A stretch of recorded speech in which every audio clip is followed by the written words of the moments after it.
SSLC ಪರೀಕ್ಷೆ July 2021 ಮೊದಲಿಗೆ ನಾವು ದ್ವಿತೀಯ ಭಾಷೆಯಲ್ಲಿ ಕನ್ನಡದಲ್ಲಿನ ವ್ಯಾಕರಣದಿಂದ ಪ್ರಾರಂಭವನ್ನು ಮಾಡಿದ್ದೇವೆ. ಸೊ ಇದಕ್ಕಿಂತ ಮೊದಲು 2 ಭಾಗದ ವಿಡಿಯೋಗಳನ್ನು ಹಾಕಿದ್ದೇನೆ. ಇದು 3ನೆಯ ಭಾಗದ ಮತ್ತು ಕಡೆಯ ಭಾಗದ ವಿಡಿಯೋ. ಇದಾದ ನಂತರ ಗ್ರಾಮರ್ ಎಲ್ಲ ಕಂಪ್ಲೀಟ್ ಆಯಿತು. ಸೊ ನಾಳೆಯಿಂದ ನಾವು ಕ್ವಶನ್ ಆನ್ಸರ್ಸ್ಗಳನ್ನು ವಿಡಿಯೋಗಳನ್ನು ಡೈಲಿ 20 ಕ್ವಶನ್ಸ್ಗಳನ್ನು ನಿಮಗೆ ಅಪ್ಲೋಡನ್ನು ಮಾಡ್ತೀವಿ. ಸೊ ತಾವುಗಳು ಹೆಚ್ಚು ಜನರಿಗೆ ಸೇರನ್ನು ಮಾಡಬೇಕು ಅನ್ನೋದೇ ನಮ್ಮ ಒಂದು ಅರಿಕೆ. ಯಾಕಂದರೆ ಸೆಕೆಂಡ್ ಲ್ಯಾಂಗ್ವೇಜ್ ಕನ್ನಡದಲ್ಲಿ ಕಡಿಮೆ ಜನ ಕಂಟೆಂಟ್ ಇರ್ತಾರೆ, ಹುಡುಗರು ಇರ್ತಾರೆ. ಓಕೆ, ಪಾಠನ ಕಡಿಮೆ ಇದೆ, ನೀವು ಮಕ್ಕಳು ಕಡಿಮೆ ಇರ್ತೀರಿ. ಆದರೆ ನಾವು ರೆಕಾರ್ಡಿಂಗ್ಗೆ ತೆಗೆದುಕೊಳ್ಳುವಾಗ ಏನು ಮಾಡ್ತೀವಿ ಅಂದರೆ ಹಿಂದಿನ ವಿಡಿಯೋ 1000 ವ್ಯೂ ಆಗಬೇಕು. ಯಾವ ವಿಷಯದ ವಿಡಿಯೋ 1000 ವ್ಯೂಸ್ ರೀಚ್ ಆಗುತ್ತಲ್ಲ ಅದ್ರದ್ದು ನೆಕ್ಸ್ಟ್ ಪಾರ್ಟನ್ನು ಏನು ಮಾಡ್ತಾರಪ್ಪ ಅಂದರೆ ರೆಕಾರ್ಡ್ಗೆ ಕೊಡ್ತಾರೆ. ಯಾಕಂದರೆ ಟೀಚರ್ಸ್ಗಳು ಎಲ್ಲ ನಮ್ಮ ಕಡೆ PPT ರೆಡಿ ಇದ್ದಾವೆ, ಕ್ವಶನ್ ಆನ್ಸರ್ಸ್ದು ಎಲ್ಲ ವಿಷಯದ್ದು. ನಾವು ಡೈಲಿ ಏನು ಮಾಡ್ತಾರಪ್ಪ ಅಂದರೆ 60 ಕ್ವಶನ್ಸ್ಗಳನ್ನ ರೆಡಿ ಮಾಡಿ ಕೊಡ್ತಾರೆ, PPTಗಳನ್ನು ಸ್ಲೈಡ್ ಮಾಡ್ತಾರೆ. ಆದರೆ ರೆಕಾರ್ಡಿಂಗ್ಗೆ ನಾವು ತೊಗೊಳ್ಳುವಾಗ ಯಾವ ಹಿಂದಿನ ವಿಷಯ ನಾವು ಹಾಕಿರ್ತಕ್ಕಂಥ ವಿಡಿಯೋ 1000 ವ್ಯೂಸ್ ರೀಚ್ ಆಗುತ್ತಲ್ಲ ಆ ಥರದ ವಿಡಿಯೋನ ನಾವೇನು ಮಾಡ್ತೀವಿ ತೊಗೋತೀವಿ. ಯಾಕಂದರೆ ನೀವು ಲೈಕ್ ಮಾಡಬೇಕು, ನೀವು ಹೆಚ್ಚು ನೋಡಿದ್ರೇ ನಮಗೆ ಒಂದು ರೀತಿಯ ಮೋಟಿವೇಶನ್, ಇನ್ಸ್ಪಿರೇಷನ್. ಸೊ ಅದಕ್ಕಾಗಿ ಹೆಚ್ಚು ಜನರಿಗೆ ಶೇರ್ ಮಾಡಿ. ಹೊಸಬರಿದ್ದರೆ ದಯಮಾಡಿ ನಮ್ಮ ಚಾನಲ್ ಇರ್ತಕ್ಕಂಥ ಸ್ಟಡಿ ವಿತ್ ಪರಶುರಾಮ್ಗೆ ಸಬ್ಸ್ಕ್ರೈಬ್ ಮಾಡಿ, ಜೊತೆಗೆ ಬೆಲ್ ಐಕಾನನ್ನು ಒತ್ತಿ. ನೀವುಗಳು ಟೆಲಿಗ್ರಾಮ್ ಗ್ರೂಪ್ಗೆ ಬಂದು ಸೇರಿಕೊಳ್ಳಿ. ನಾವು ಪ್ರತಿನಿತ್ಯ ಈಗಂತೂ 6-7 ವಿಡಿಯೋಗಳನ್ನು ಹಾಕ್ತಾ ಇದ್ದೀವಿ ಡೈಲಿ. ಸೊ ಅದರಿಂದ ಯೂಟ್ಯೂಬಿಂದ ಬರೀ 3 ನೋಟಿಫಿಕೇಶನ್ ಬರುತ್ತೆ, ಹೆಚ್ಚಿಗೆ ಬರಲ್ಲ. ಅದಕ್ಕಾಗಿ ತಾವುಗಳು ನಮ್ಮ ಟೆಲಿಗ್ರಾಮ್ ಗ್ರೂಪ್ಗೆ ಸೇರಿಕೊಂಡ್ರೆ ಭಾಳಷ್ಟು ಒಂದು ಅನುಕೂಲ ಆಗ್ತದೆ ಅಂತ ಹೇಳ್ತಾ, ವ್ಯಾಕರಣ ಅಂಶದಲ್ಲಿ 3ನೇ ಭಾಗದ ವಿಡಿಯೋ ಪ್ರಾರಂಭ ಮಾಡೋಕ್ಕಿಂತ ಮುಂಚೆ ಇನ್ನೊಂದು ಚಾನೆಲ್ ಸ್ಮಾರ್ಟ್ ವರ್ಕ್ ಅಂತ ಇದೆ, ಅದಕ್ಕೂ ಕೂಡ ಸಬ್ಸ್ಕ್ರೈಬ್ ಮಾಡಿ. ಅದರ ಲಿಂಕನ್ನು ಈ ವಿಡಿಯೋದ ಡಿಸ್ಕ್ರಿಪ್ಷನ್ ಬಾಕ್ಸ್ನಲ್ಲಿ ಹಾಕ್ತೀನಿ. ಹೆಚ್ಚು ಹೇಳಿದಾಯಿತು. ಸೊ ನೋಡೋಣ ಪ್ರಶ್ನೋತ್ತರಗಳ ಬಗ್ಗೆ. ಪ್ರಶ್ನೆ 34, ಚೆನ್ನಾಗಿ ಈ ಪ್ರಕಾರದ ಅವ್ಯಯಕ್ಕೆ ಉದಾಹರಣೆ ಆಗಿದೆ. 1 ಸಾಮಾನ್ಯ ಅವ್ಯಯ, 2 ಅನುಕರಣ ಅವ್ಯಯ, 3 ಭಾವಸೂಚಕ ಅವ್ಯಯ, 4 ಕ್ರಿಯಾರ್ಥಕ ಅವ್ಯಯ. ಚೆನ್ನಾಗಿ ಅಂತಕ್ಕಂಥದ್ದು ಆಯ್ಕೆ 1 ಸಾಮಾನ್ಯ ಅವ್ಯಯಕ್ಕೆ ಉದಾಹರಣೆ ಆಗಿತ್ತು. ಪ್ರಶ್ನೆ 35, ಸುಯ್ಯನೆ ಅಂತಕ್ಕಂಥದ್ದು ಅನುಕರಣ ಅವ್ಯಯಕ್ಕೆ ಉದಾಹರಣೆ ಆದರೆ ಇರಲು ಅಂತಕ್ಕಂಥದ್ದು ಏನು? ಆಯ್ಕೆ 1 ಸಾಮಾನ್ಯ ಅವ್ಯಯ, ಆಯ್ಕೆ 2 ಕೃದಂತ ಅವ್ಯಯ, ಆಯ್ಕೆ 3 ಭಾವಸೂಚಕ ಅವ್ಯಯ, ಆಯ್ಕೆ 4 ಕ್ರಿಯಾರ್ಥಕ ಅವ್ಯಯ. ಇರಲು ಅಂತಕ್ಕಂಥದ್ದು ಆಯ್ಕೆ 2 ಕೃದಂತ ಅವ್ಯಯಕ್ಕೆ ಉದಾಹರಣೆ ಆಗಿತ್ತು. ಪ್ರಶ್ನೆ 36, ಹೊಂದಿಸಿ ಬರೆಯಿರಿ. ಇಲ್ಲಿ ಪ್ರಶ್ನೆ ಮತ್ತು ಉತ್ತರಗಳಿದ್ದಾವೆ. ಸೊ ನೋಡಿ, ಸಾಮಾನ್ಯ ಅವ್ಯಯ ಬೇಗನೆ, ಕೃದಂತ ಅವ್ಯಯ ಇರಲಾಗಿ, ಭಾವಸೂಚಕ ಅವ್ಯಯ ಥು, ಕ್ರಿಯಾರ್ಥಕ ಅವ್ಯಯ ಸಾಕು. ಸೊ ಉತ್ತರಗಳು ಸರಿಯಾಗಿ ಹೊಂದಾಣಿಕೆ ಮಾಡಿನೇ ಇಟ್ಟಿದ್ದೀವಿ. ಆಯ್ಕೆ ಎ ಮುಂದೆ A, second one B, third one C, fourth one D. ಅದರ ಮುಂದೆ ಇರ್ತಕ್ಕಂಥ ಎಲ್ಲ ಸರಿಯಾಗಿರ್ತಕ್ಕಂಥ ಆಯ್ಕೆಗಳು ಇದ್ದವು. ಸಾಮಾನ್ಯ ಅವ್ಯಯ ಬೇಗನೆ, ಕೃದಂತ ಅವ್ಯಯ ಇರಲಾಗಿ, ಭಾವಸೂಚಕ ಅವ್ಯಯ ಥು, ಕ್ರಿಯಾರ್ಥಕ ಅವ್ಯಯ ಸಾಕು. ಮುಂದಿನ ಪ್ರಶ್ನೆ, ಕಟ್ಟ ಕಡೆ ಅನ್ನೋದು ದ್ವಿರುಕ್ತಿ ಆದರೆ ಸಿಹಿ ಕಹಿ ಅನ್ನೋದು ಏನು? ಆಯ್ಕೆ 1 ಅನುಕರಣಾವ್ಯಯ, ಆಯ್ಕೆ 2 ದ್ವಿರುಕ್ತಿ, ಆಯ್ಕೆ 3 ಜೋಡು ನುಡಿ, ಆಯ್ಕೆ 4 ಪಡೆ ನುಡಿ. ಸೊ ಸಿಹಿ ಕಹಿ ಅನ್ನೋದು ಆಯ್ಕೆ 3 ಜೋಡು ನುಡಿಗೆ ಉದಾಹರಣೆ ಆಗಿತ್ತು. ಪ್ರಶ್ನೆ 38, ಒಂದೊಂದು ಇದು ದ್ವಿರುಕ್ತಿ ಆದರೆ ಕತ್ತಿ ಮಸಿ ಅನ್ನೋದು ಏನು? ನೋಡೋಣ.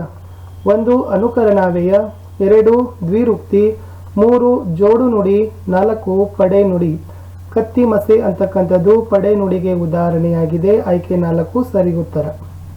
ಪ್ರಶ್ನೆ 39, ಯುದ್ಧ ತತ್ಸಮ ಆದರೆ ಜುದ್ಧ ಏನಿದು? ನೋಡೋಣ. 1 ಅನುಕರಣಾವ್ಯಯ, 2 ದ್ವಿರುಕ್ತಿ, 3 ತದ್ಭವ, 4 ಪಡೆ ನುಡಿ. ಯುದ್ಧ ಅನ್ನೋದು ತತ್ಸಮ ಆದರೆ ಜುದ್ಧ ಅನ್ನೋದು ಆಯ್ಕೆ 3 ತದ್ಭವಕ್ಕೆ ಉದಾಹರಣೆ ಆಗಿತ್ತು. ಪ್ರಶ್ನೆ 40, ಸಿಹಿ ಕಹಿ ಅನ್ನೋದು ಜೋಡು ನುಡಿ.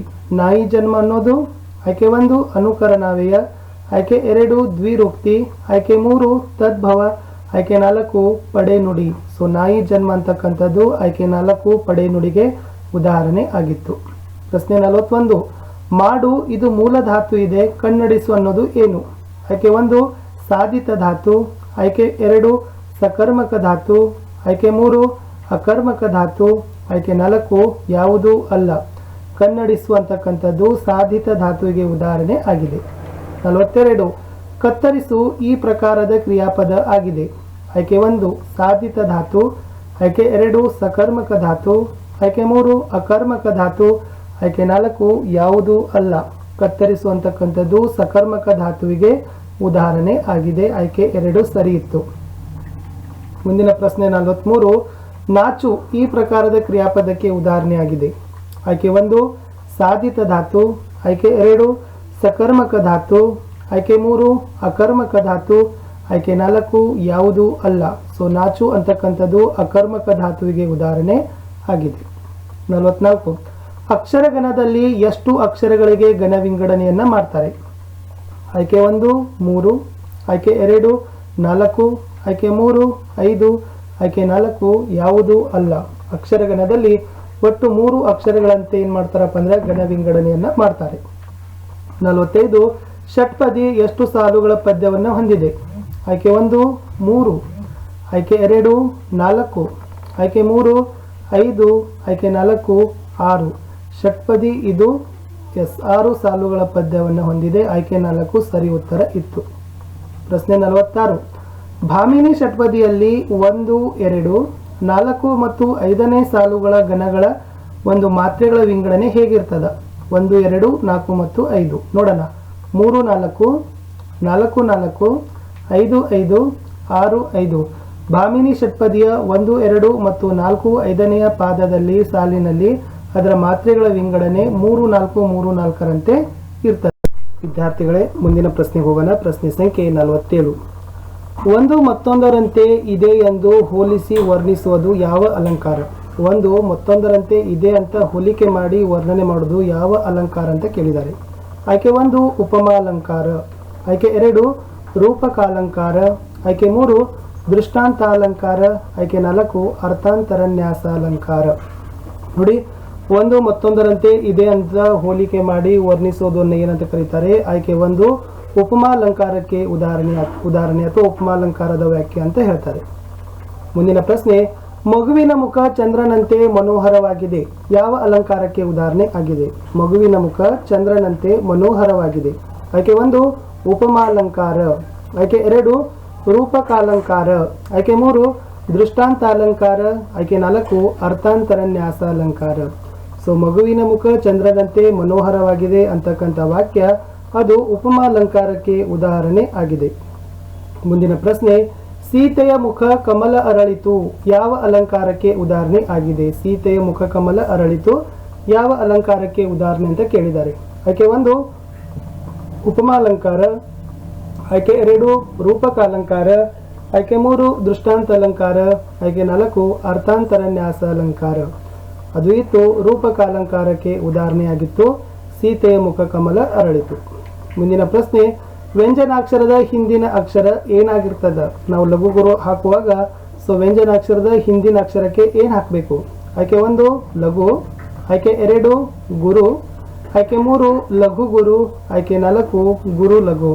ಸೊ ಯಾವತ್ತೂ ಕೂಡ ವ್ಯಂಜನಾಕ್ಷರದ ಹಿಂದಿನ ಅಕ್ಷರ ಗುರು ಆಗಿರ್ತದೆ, ನೆನಪಿನಲ್ಲಿ ಇಟ್ಕೊಳ್ಬೇಕು. ಮುಂದಿನ ಪ್ರಶ್ನೆ, ಉಪಮಾನ ಮತ್ತು ಉಪಮೇಯಗಳ ನಡುವೆ ಅಭೇದ ಕಲ್ಪನೆ ಇರುವ ಅಲಂಕಾರ ಯಾವುದು? ನೋಡಿ, ಉಪಮಾನ ಮತ್ತು ಉಪಮೇಯಗಳ ನಡುವೆ ಅಭೇದವಾಗಿರ್ತಕ್ಕಂಥ ಕಲ್ಪನೆಯನ್ನು ಮಾಡ್ತಕ್ಕಂಥ ಅಲಂಕಾರ ಯಾವ್ದಿರ್ತದ? ಆಯ್ಕೆ 1 ಉಪಮಾಲಂಕಾರ. ಆಯ್ಕೆ 2 ರೂಪಕಾಲಂಕಾರ. ಆಯ್ಕೆ 3 ದೃಷ್ಟಾಂತಾಲಂಕಾರ. ಆಯ್ಕೆ 4 ಅರ್ಥಾಂತರನ್ಯಾಸ ಅಲಂಕಾರ. ಉಪಮಾನ ಮತ್ತು ಉಪಮೇಯಗಳ ನಡುವೆ ಅಭೇದ ಕಲ್ಪನೆ ಇದ್ರೆ ಅದನ್ನ ರೂಪಕಾಲಂಕಾರ ಅಂತ ಹೇಳ್ತಾರೆ. ಮುಂದಿನ ಪ್ರಶ್ನೆ, ಘನ ಎಂದರೇನು? ಹಾಗಾದ್ರೆ ಘನ ಶಬ್ದದ ಅರ್ಥ ಏನು? ಆಯ್ಕೆ 1 ಅಕ್ಷರ. ಆಯ್ಕೆ 2 ಶಬ್ದ. ಆಯ್ಕೆ 3 ಗುಂಪು. ಆಯ್ಕೆ 4 ಸಂಖ್ಯೆ. ಸೊ ಘನ ಎಂದರೆ ಏನಂತ ಕರೀತಾರಪ್ಪ ಅಂದ್ರೆ ಗುಂಪು ಅಥವಾ ಸಮೂಹ ಅಂತ ಕರೀತಾರೆ.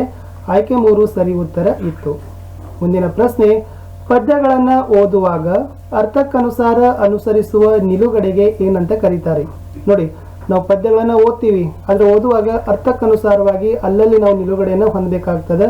ಅದಕ್ಕೆ ವ್ಯಾಕರಣದ ಭಾಷೆಯಲ್ಲಿ ಏನಂತ ಕರೀತಾರೆ ಅಂತ ಇತ್ತು. ಆಯ್ಕೆ 1 ಅಂತ್ಯ. ಆಯ್ಕೆ 2 ಪ್ರಾಸ. ಆಯ್ಕೆ 3 ಗುಂಪು. ಆಯ್ಕೆ 4 ಯತಿ. ಸೊ ಪದ್ಯಗಳನ್ನ ಓದುವಾಗ ಅರ್ಥಕ್ಕನುಸಾರ ಅನುಸರಿಸ್ತಕ್ಕಂಥ ನಿಲುಗಡೆಗೆ ಆಯ್ಕೆ 4 ಯತಿ ಅಂತ ಕರೀತಾರೆ. ಮುಂದಿನ ಪ್ರಶ್ನೆ, ಕ್ರಿಯಾಪದದ ಮೂಲ ರೂಪ ಯಾವುದಾಗಿರ್ತದ? ಸೊ ಬಹಳ ಸಾಮಾನ್ಯ ಆಗಿರ್ತಕ್ಕಂಥ ಪ್ರಶ್ನೆ. ಕ್ರಿಯಾಪದದ ಮೂಲ ರೂಪಕ್ಕೆ ಏನಂತ ಕರೀತಾರೆ? ಆಯ್ಕೆ 1 ಪ್ರಕೃತಿ. ಆಯ್ಕೆ 2 ಧಾತು. ಆಯ್ಕೆ 3 ಗುಂಪು. ಆಯ್ಕೆ 4 ಪ್ರತ್ಯಯ. ಸೊ ಕ್ರಿಯಾಪದದ ಮೂಲ ರೂಪಕ್ಕೆ ಏನಂತ ಕರೀತಾರಪ್ಪ ಅಂದ್ರೆ ಧಾತು ಅಂತ ಕರೀತಾರೆ. ವಿದ್ಯಾರ್ಥಿಗಳೇ, ತಾವುಗಳು ಏನು ಮಾಡಬೇಕಪ್ಪ ಅಂದರೆ ಈ ಸ್ಟಡಿ ವಿತ್ ಪರಶುರಾಮ್ ಯೂಟ್ಯೂಬ್ ಚಾನಲ್ನಲ್ಲಿ ಸಬ್ಸ್ಕ್ರೈಬ್ ಮಾಡಿ ಬೆಲ್ ಐಕಾನನ್ನು ಒತ್ತಿ, ಯಾಕಂದರೆ ನಾವು second language Kannada whole syllabus MCQಗಳನ್ನು ಕಂಪ್ಲೀಟ್ ಮಾಡಲಿಕ್ಕೆ ಪ್ರಯತ್ನವನ್ನು ನಾವುಗಳು ಹಾಕ್ತಾ ಇದ್ದೀವಿ. ಸೊ ನಮಗೆ ನಿಮ್ಮ ಸಹಕಾರ ಏನಂತಂದರೆ ಈ ವಿಡಿಯೋಗಳು ಹೆಚ್ಚು ವ್ಯೂ ಆಗಬೇಕು. ನೀವು ಹೆಚ್ಚು ವ್ಯೂಗಳನ್ನು ಕೊಟ್ಟಿದ್ದೇ ಆದರೆ ಸೊ ನಾವೆಲ್ಲ ಪಾಠಗಳ ಒಂದು MCQಗಳನ್ನು ಕೊಡಲಿಕ್ಕೆ ಸಾಧ್ಯ ಇದೆ. ಸೊ ವ್ಯಾಕರಣದಲ್ಲಿ ಇದು ಕೊನೆಯ ಭಾಗವಾಗಿತ್ತು. ಸೊ ಹೋಪ್ ಮತ್ತೆ ಮಾಡೆಲ್ ಕ್ವಶನ್ ಪೇಪರ್ ಬಂದಾಗ ಮತ್ತೆ ವ್ಯಾಕರಣದಲ್ಲಿ ಏನಾದರೂ ಹೊಸ ಅಂಶಗಳಿದ್ರೆ ಅದರ ಮೇಲೆ ವಿಡಿಯೋಗಳನ್ನು ಹಾಕ್ತೀವಿ. ಬಟ್ ಇವಾಗ ಇಷ್ಟು ಸಾಕು. ಇದರ ಮೇಲೆ ವ್ಯಾಕರಣದ ಸಂಪೂರ್ಣ ಪರಿಕಲ್ಪನೆ ನಿಮಗೆ ಬರುತ್ತೆ. ಪ್ರಶ್ನೆಗಳ ಮಾದರಿ ಹೇಗಿರ್ತದೆ ಅಂತ ಅನಿಸ್ತದೆ. ಸ್ವಲ್ಪ ಮಟ್ಟಿಗೆ ತಾವು ಪುಸ್ತಕಗಳನ್ನು ನಿಮ್ಮ ಶಿಕ್ಷಕರು ಕೊಟ್ಟಿರ್ತಕ್ಕಂಥ ನೋಟ್ಸ್ಗಳನ್ನು ಒಂದು ಸಾರಿ ಓದಿ ಮೆಲುಕು ಹಾಕಲಿಕ್ಕೆ ಮರೆಯಬೇಡಿ.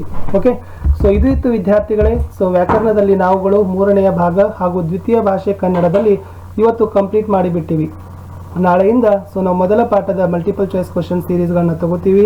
ಸೊ ಹೇಳಿದ್ದೀವಿ, ವಿಡಿಯೋಗಳಿಗೆ ವ್ಯೂ ಬರಬೇಕು. ನಿಮ್ಮ ವಿಡಿಯೋಗಳು ನೀವು ವ್ಯೂ ಕೊಟ್ಟಿದ್ರೆ ಮಾತ್ರ ನಾವುಗಳು ಹೆಚ್ಚೆಚ್ಚು ವಿಡಿಯೋಗಳನ್ನು ಮಾಡಿ ನಿಮ್ಮ ಸಿಲೆಬಸನ್ನು ಕಂಪ್ಲೀಟ್ ಮಾಡಲಿಕ್ಕೆ ಸಾಧ್ಯ ಇದೆ.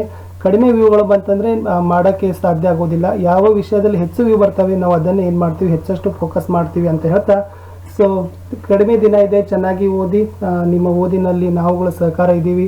ನಾವು ಎಷ್ಟು ಬೇಕು ಅಷ್ಟು ಯೂಟ್ಯೂಬ್ ಕಡೆಯಿಂದ ನಾವು ನಿಮಗೆ ವಿಡಿಯೋವನ್ನು ಕೊಡಲಿಕ್ಕೆ ಶಕ್ತರಿದ್ದೀವಿ ಅಂತ ಹೇಳ್ತಾ ಸಿಗುವ